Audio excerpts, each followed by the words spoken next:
लेकिन आप हैं सुधरेंगे नहीं, वही कठोलापन की ओर देश को ले जाना चाहते हैं। उत्तर प्रदेश विधानसभा से आज वो धाकड़ तस्वीर सामने आई है जिसने पूरे विपक्ष के इकोसिस्टम को जड़ से हिलाकर रख दिया है। नमस्कार, आज मैं आपको बताऊंगी कि कैसे जो लोग मुंह में चांदी का चम्मच लेकर पैदा हुए थे उनका असली चेहरा आज सदन के पटल पर बेनकाब हो गया है।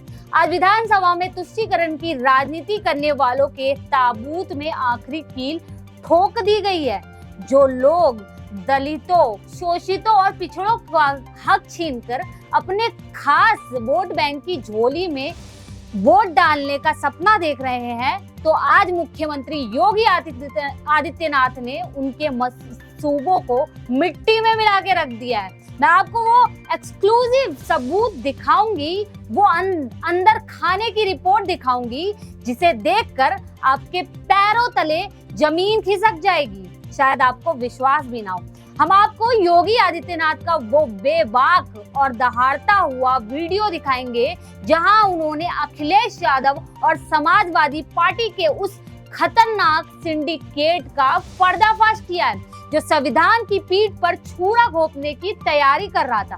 हम दिखाएंगे कि कैसे मजहब के नाम पर आरक्षण की आग लगाने वालों को आज सीधा और स्पष्ट जवाब मिल गया है। आज जब सदन की कार्यवाही शुरू हुई तो माहौल में एक अलग ही तख्ती थी। विपक्ष ये सोच कर आया था कि वो जाति जनगणना और आरक्षण के मुद्दे पर सरकार को घेरेगा, लेकिन उन्हें ये नहीं पता था कि सामने कौन है। उनको नहीं पता था कि सामने योगी आदित्यनाथ बैठे हैं जिनका अपना एक अलग ही भौकाल है। जैसे ही मुख्यमंत्री अपनी सीट से उठे और विपक्ष में सन्नाटा छा गया, उन्होंने स्पष्ट कर दिया कि भारतीय जनता पार्टी आरक्षण का सम्मान करती है।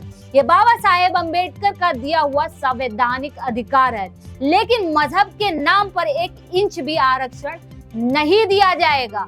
ये योगी आदित्यनाथ ने सीधा कहा। यहाँ पे बिल्कुल वो नहीं चूके। जरा सोचिए, ये समाजवादी पार्टी का वही सिंडिकेट है जिसने हमेशा से एक खास वर्ग को खुश करने के लिए नीतियां बनाई हैं। जब ये सत्ता में होते हुए तो थानों और तहसीलों से लेकर सरकारी नौकरियों तक में एक विशेष समुदाय को तरजीह दी जाती थी। जैसा कि आप लोगों ने देखा भी होगा, मुख्यमंत्री ने सदन में खड़े होकर सीधे समाजवादी पार्टी की आंखों में आंखें डालते हुए कहा कि आपकी राजनीति का आधार तुष्टीकरण है। आप बाबा साहेब के संविधान को बदलकर शरिया के हिसाब से आरक्षण बांटना चाहते हैं। ये सुन लीजिए, इन्होंने सीधा साफ कर दिया। लेकिन जब तक उत्तर प्रदेश में बीजेपी की सरकार है, ऐसा कभी नहीं होने वाला और ना होने दिया जाएगा। अब इस पूरे खेल को समझिए, दरअसल हुआ क्या। संविधान में स्पष्ट रूप से लिखा है कि धर्म या मजहब के आधार पर कोई आरक्षण नहीं हो सकता। आरक्षण का आधार सामाजिक और शैक्षणिक पिछड़ापन है, जो हमारी अनुसूचित जातियों और जनजातियों और अन्य पिछड़े वर्गों के लिए सुनिश्चित किया गया है। लेकिन ये विपक्ष का इकोसिस्टम पूरे देश में एक नैरेटिव सेट कर रहा है। ये झूठ फैला रहा है कि बीजेपी आरक्षण खत्म कर देगी, लेकिन आज विधानसभा में योगी आदित्यनाथ ने छाती ठोक कर कह दिया कि बीजेपी आरक्षण की सबसे बड़ी पैरोकार है। लेकिन हम ओबीसी और दलितों का कोटा काट कर किसी खास मजहब को नहीं देंगे, ये पूरा क्लियर किया है। ये वही सत्ता की गोद में बैठकर पैदा हुआ वर्ग है जिसने कभी दलितों की बस्ती में जाकर उनका दर्द नहीं समझा। इन्हें सिर्फ अपने वोट बैंक की चिंता है कि किस तरीके से ये वोट बैंक साध सके। आज योगी के जवाब ने इनके झूठ के महल को ताश के पत्तों की तरह ढहा दिया। योगी का स्पष्ट संदेश है, जातीय आरक्षण पर हमारा पूर्ण समर्थन है, लेकिन मजहबी आरक्षण पर हमारा प्रचंड विरोध है और यह विरोध हमेशा रहेगा। ये कोई आम राजनीतिक बयान नहीं है, ये तुष्टीकरण की कब्र पर खोदा गया सत्य है और उस सत्य का ये शिलालेख है। अब हम हम आपको वो क्लिप दिखाने जा रहे हैं जिसने आज लखनऊ से लेकर दिल्ली तक के सियासी गलियारों में भूचाल ला दिया है। सबकी आंखें पलट गई हैं। सुनिए कैसे एक राष्ट्रभक्त मुख्यमंत्री जब बोलता है तो गद्दारी और तुष्टीकरण की राजनीति करने वालों के पसीने छूट जाते हैं। सुनिए सदन में योगी आदित्यनाथ ने समाजवादी पार्टी को कैसे धो डाला। नारी आदि आबादी को मिलने वाले सम्मान को प्रोत्साहित किए जाने की बजाय आप लोग हतोत्साहित करते हैं, उसमें बाधक बनते हैं। और किस प्रकार से आप लोगों ने प्रस्ताव भी चेयर से अध्यक्ष जी ने भी आपको होता है किस तरीके से आप अनुसूचित जाति जनजाति के लोगों पर डकैती डलवाने का काम कर रहे थे। प्रस्ताव तो आप ही के अध्यक्षता में इस दिन पारित करवा के भेज रहा था तत्कालीन कांग्रेस सरकार के पास। ये आचरण था आप लोगों का। अनुसूचित जाति जनजाति को उसका अधिकार मिले, महिलाओं को उसका अधिकार मिले, पिछड़ों को प्राथमिकता मिले, वंचितों को वरीयता मिले। यही तो एनडीए की सरकार की प्राथमिकता है और यही प्रतिबद्धता है। ये नारी शक्ति बंधन अधिनियम उसी प्रतिबद्धता का परिणाम है और उसी को प्रस्तुत करने के लिए हम सब यहाँ पर आए हैं। मैं तो पहुंचा को इस बात को लेकर के आप लोग बात करते हैं, याद रखना आप सभी लोग महिलाओं के साप से साबित हैं। और मैं इसलिए कह रहा हूं कि कांग्रेस की दुर्गति आप देख रहे हैं। 40 साल हो गए हैं, 40 साल उत्तर प्रदेश कांग्रेस के देश से लगातार बंजर होता जा रहा है। मैं वही कह रहा हूं ना, इसलिए बंजर हो रहा है। और कमोबेश आपने कांग्रेस का अनुसरण करना शुरू कर दिया है तो आपको भी उसी बंजर दिशा में जाना ही जाना है, ये तय है। कांग्रेस के पतन का कारण क्या था?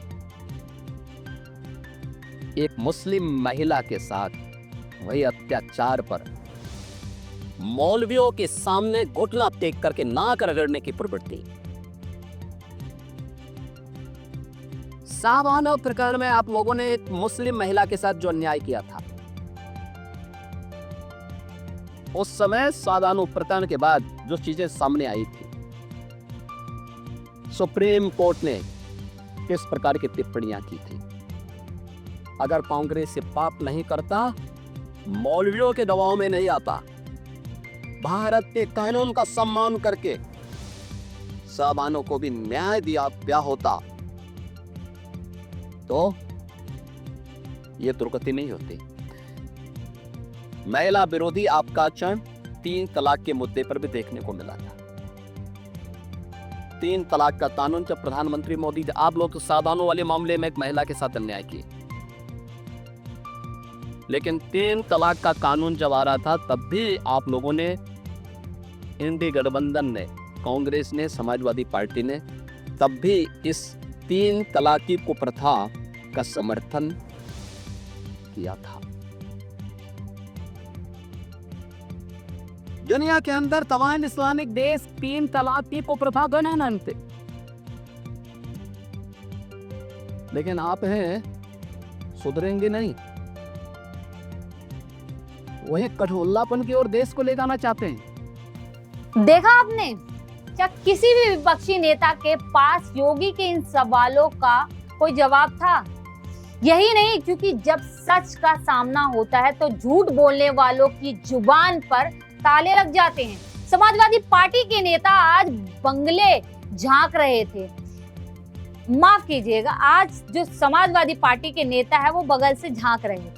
देखा आपने किस तरीके से, वीडियो में भी आप देख रहे हैं, उनका पूरा सिंडिकेट आज एक्सपोज हो गया है। बाबा ने उन्हें एक्सपोज करके रख दिया है। वो जनता को गुमराह करना चाहते हैं, लेकिन उत्तर प्रदेश की जनता जब अब जाग चुकी है, इन्हें पता होना चाहिए। एक तरफ वो लोग हैं जो माफियाओं के जनाजे पर आंसू बहाते हैं, उनके लिए फातिया पढ़ते हैं, उनके नाम पर मजहबी आरक्षण का कार्ड खेलते हैं, और दूसरी तरफ योगी आदित्यनाथ हैं जो बिना किसी भेदभाव के 25 करोड़ जनता के लिए काम कर रहे हैं। राशन मिल रहा है तो सबको मिल रहा है, घर मिल रहा है तो सबको मिल रहा है। यहाँ कोई तुष्टीकरण नहीं है।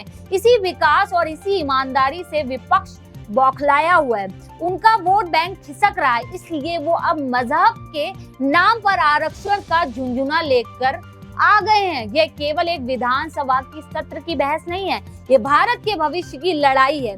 क्या हम एक ऐसा देश चाहते हैं जहाँ प्रतिभा और पिछड़ेपन के बजाय धर्म के आधार पर नौकरियां बटे? क्या आप लोग ऐसा चाहते हैं? क्या हम ऐसा उत्तर प्रदेश चाहते हैं जहां माफियाओं को राजनीति संरक्षण मिले और बहुसंख्यक आबादी को दोयम दर्जे का नागरिक माना जाए? योगी का आज एक बयान इस बात की गारंटी है कि जब तक उत्तर प्रदेश में भगवा फहरा रहा है, तुष्टीकरण का कोई भी एजेंडा जमीन पर नहीं उतर पाएगा।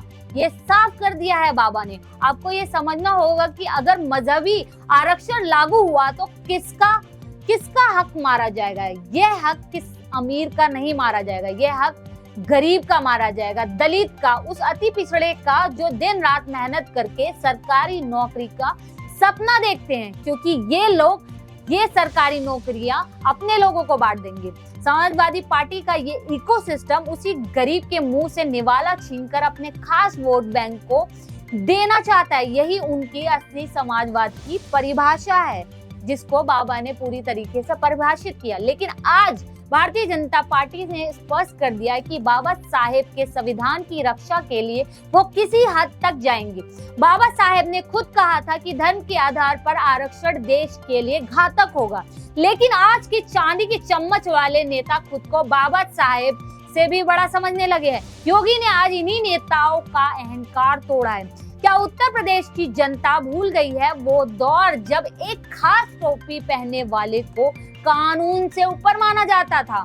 आपने भी देखा होगा कि किस तरीके से ये राजनीति करते थे, जब पुलिस की एफआईआर भी सत्ता के गलियारों से पूछकर दर्ज होती थी।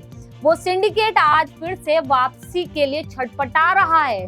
वो आरक्षण के नाम पर एक नया झूठ परोसे रहे हैं, लेकिन योगी आदित्यनाथ का आज का सीधा जवाब उस पर प्रोपेगेंडा की काट है जो 2027 के विधानसभा चुनावों से पहले गढ़ा जा रहा है। जातीय आरक्षण इस देश की हकीकत और समाज की मुख्य धारा में लाने का एक अहम टूल है।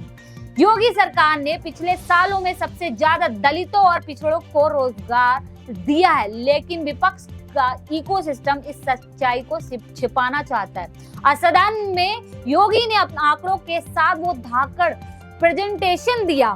विपक्ष के पास मुंह छुपाने के लिए जगह नहीं बची। आज ओनली न्यूज 24/7 के इस मंच से मैं एक सीधा सवाल पूछना चाहती हूँ। सवाल आपसे है, इस देश की और उत्तर प्रदेश की जनता से है, क्या आप दलितों और पिछड़ों का हक मारकर मजहब के नाम पर तुष्टीकरण करने वाले का साथ देंगे, या फिर उस राष्ट्रभक्त नेतृत्व का साथ देंगे जो बिना डरे बिना झुके माफियाओं और तुष्टीकरण के सिंडिकेट को मिट्टी में मिला रहा है? फैसला आपको करना है, क्योंकि आपका वोट ही इस इकोसिस्टम को हमेशा के लिए खत्म कर सकता है। मैं श्वेता मिश्रा और आप देख रहे थे ओनली न्यूज 24/7 की एक्सक्लूसिव रिपोर्ट। बहुत बहुत आपका धन्यवाद।